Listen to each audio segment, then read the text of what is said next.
Hello everyone, my name is Eric. You are welcome to another episode. In this episode, I'm going to discuss with you the possible threats that a farmer will likely to encounter during the farming process. So we are going to discuss like all threats that you can be encounter from the time you are going to establish your farm and to the entire process of farming. This is I would say it's the difficult video that I'm going to make because I've been excited to do this episode. Many of the farmers have been asking me like, what are the possible threats the farmer is likely to encounter at every farm process. So today I'm coming with this episode. I'm going to give you some few examples that I hope at the end of this episode we will learn, especially for those who are going to invest. The one thing that I'm sure that most during the process of farming in farm establishment, that is there is no problem for most of farmer, but the biggest problem that we are facing the time we are advising and consulting different farmers, 90% I can say like 90% of the clients that have been consulting, they have the same problem. I think it might be also for you in establishment, or the money that they invest during early they want to establish their farm. The money they are going to invest, they really invest good money. They can invest money for drilling the well. For instance, in Tanzania, to drill the well you must have like 15 to 20 Tanzania shilling millions, but this farmer can invest that no problem. And when it comes to installing drip irrigation, let's talk like 1 acre of tomato. The farmer can give you 3 million and you can buy all equipment and they can pay even professional. That is no problem at all. They can do that. And when it comes to plowing, they can give money to the tractor to plow. But the problem starts operation cost. Even if you have these strengths, you have available technical support, you have experienced guy like us in your field, you have home market, you have available resources like lands and everything, even government is supporting at your project. Trust me, you are not going far, because operation costs are the one make most of farm fail. Most of farm die in a process before even harvesting or before even testing the fruits of harvesting or the fruits of farming. So many of farm owner get discouraged, but this is not the problem that is occur outside of it's not the problem that is caused from other people. This is the problem that they are within themselves. Operation cost. Most of farmer, they really don't pay workers. Farm workers cannot get paid on time.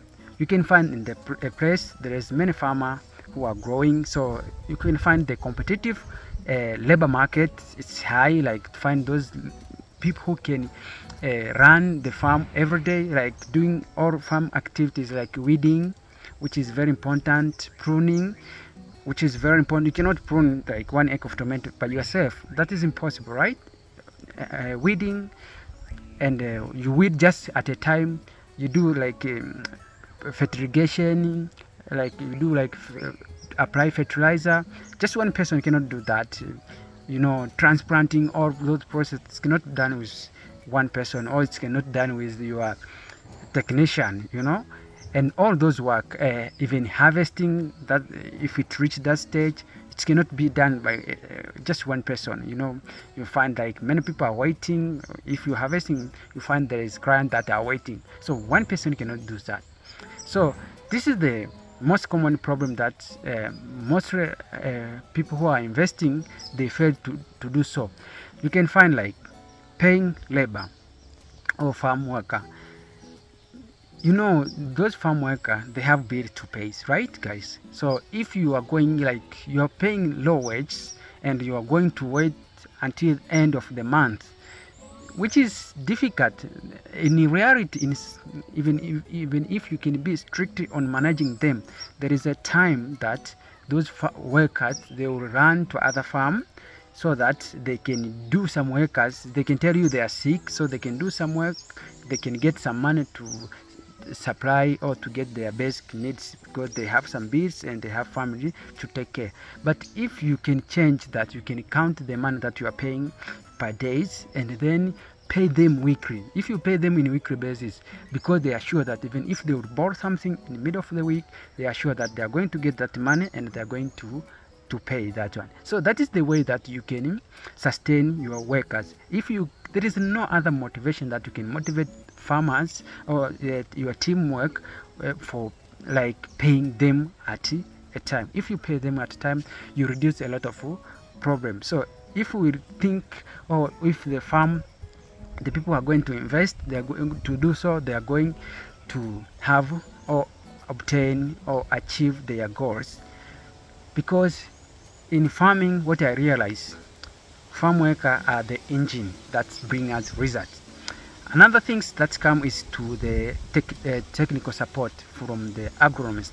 You can find, even if you are good agronomist and your boss doesn't give you enough funds that you can learn, like buying, like they can buy, of course, seeds, because that is in establishment. In management, if you don't have money to have a fertilizer, when you need to fertilize the plant, you have a fertilizer inside, right? And when you need to do to apply pesticide, you have the pesticide already. So it's not like now you do the field scouting, you find you have invasive of insects, and you go to ask the boss, like, you need to have this money to buy the pesticide. Maybe that pesticide is not available at your place. You need maybe to order from other region that they are doing this agriculture at large. So if you don't have those in your store, trust me, you will achieve very less, even if you are experienced and you have experience. So to have good agronomists, go direct with the agri input to be available, or to have a storage, like so before even establishing your farm. And you should know, you should have the budget, that the cost of this input, like two major input. The first one is fertilizer. You should have the fertilizer in your store, and also you should have the different pesticides. For insecticide, you should have herbicide for maybe do weeding around. Also you should have also fungicide, and sometimes this bactericide, like this copper and other agri input, that is, they can support you to get result. But you find, like, we have visiting different farms, we realize you find that they grow also. Another problem, most of people who are investing in farms, they grow in very big areas, which is not good. Even if you are starting, you have good agronomists and they are consulting you. At least if agronomists, they are there to stay. But if someone is consulting you, you should start small, learn. After learn, you can take that modality to expand. But most of people, when they have money, they don't want to listen. They want to start big, and they are not going to give you at the right time. When you need pesticide, they are not going to supply you. At the right time when you need fertilizer, they are not going to give you. So how you're going to get or achieve your goals? So that is totally impossible. So if you want to invest in farm, please, in that budget, when technician bring the budget, like, you should have this kind of fertilizer, right? You should buy it and have a stock. You should, even if you are buying, you have a stock. There are some things that can be like, you cannot have like a single formula or solution that it will help at every stage. You can have a stock of this pesticide, but there is a time you will need a certain pesticide. At that time, it's okay, but at least 90% of this pesticide and the fertilizer you should have in store. So once you need something addition, you can try to find another budget that you can buy it on time, and then at that modality we can achieve or reach our target. So, and this is like, start small and grow big. That is the good like formula, or it's a good secret for farmer to be success, or to see the fruits that you energy that or energy that you're investing. To get the profit, you must invest in time.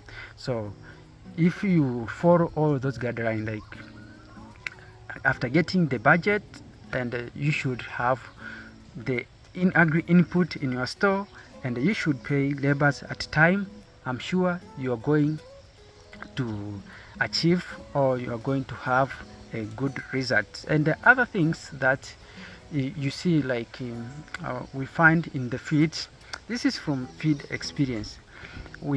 People tend to use high technology, and they apply in a very big areas, and they don't know even the management. There are some areas technologies are good, they simplify work and they make things easy, but there are some techs they need those labor works, they need to be trained to have like time to understand how the system operating, especially this drip irrigation. Drip irrigation, there are some farmers, when they see the water coming from the drop smaller, they don't know what management to do. They think maybe the water they are less, so what they do, it's fun guys, they can put the nail and they can put the hole, they can create a large hole. So you put your drip irrigation in the field, but you will find that those drips turn up to be the sprinkler water splashing everywhere after 1 year, or those installation are gone, or when they are going to remove other crops, they cut all drippers. So that's also need to be like, you should also train your teamwork. That's why I say those teamwork are the labor work are the engine of the farm, because if you keep changing, you keep training these farmer laborers, and then after a while you're not paying at time, maybe this labor go another place. So but if you pay well and you train them how to manage the drips and how to manage the irrigation, you are going to have to reach your goals. And there are some people who have even good money, they try like to use to invest in tastefully, like buying this automatic drip irrigation. You can find they can hire people from South Africa, they can hire people from Europe, they can hire people from Israel, that they have good irrigation technology. But the problem is that that machine can run very well, yes, and you can put in remote areas. Once the machine need management, you need to call that person from Israel to come. It will take some days. That is totally impossible for you guys to how you're going to irrigate, because like every day the farm needs water. So how you're going to irrigate for that 1 month? So we advise like farmers who are going to invest to use the available technology that we have. So if you use available technology that we have, you have like the spare to available, you have technician to come at time and fix the problem. So even the magnitude of the problem will not be large as you use this very high tech, which we don't have the spare. Sometimes you can find some technician, yes, they came from Israel, they came to fix the problem, they can find the spare part is missing, they need to order another spare from Israel to come back. So the farm can stop running maybe for 3 months. For 3 months, how you're going to return your money that you invested? So if we are going to invest and we are going to take serious of this small note have been said, we are going to have high yield. I hope you find the value in this episode. I hope you give it a like, share, and subscribe. Thank you for watching, guys. See you in another episode. Bye.